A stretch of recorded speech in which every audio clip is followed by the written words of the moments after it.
শেরপুরের ঝিনাইগাতীতে আসন্ন ঈদ উল ফিতরের বাজার জমে উঠতে শুরু করেছে। শেরপুর থেকে গোলাম রব্বানী টিটুর পাঠানো তথ্যচিত্রে স্বাধীন বাংলা নিউজ। শেরপুর জেলার ঝিনাইগাতী উপজেলায় শনিবার আসন্ন ঈদ উল ফিতরের বাজার জমে উঠতে শুরু করেছে।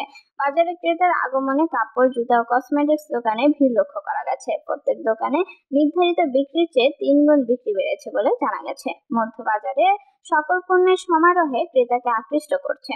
বাজারে সকল দ্রব্যমূল্যের দাম বৃদ্ধিতে ঈদ সামগ্রীর দামে লাগামও টেনে ধরা যাচ্ছে না। আগত ক্রেতারা জানান, ব্যবসায়ীরা সকল পণ্যের দাম বৃদ্ধি করে বিক্রি করছেন। চাহিদার চেয়ে পণ্যের মূল্য বেশি হওয়ায় অনেকেই কেনাকাটা না করে বাড়ি ফিরে যাচ্ছে। ব্যবসায়ীরা জানান, এবার মালামাল ক্রয় করতে টাকা বেশি গুনতে হচ্ছে, তাই খরচ সহ কিছু পণ্যের দাম বেড়েছে।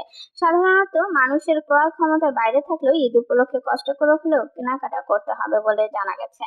আসন্ন ঈদ উল ফিতর উপলক্ষে ওসি বসির আহমেদ বাদল জানান, নিরাপত্তার জন্য পুলিশ কাজ করছে।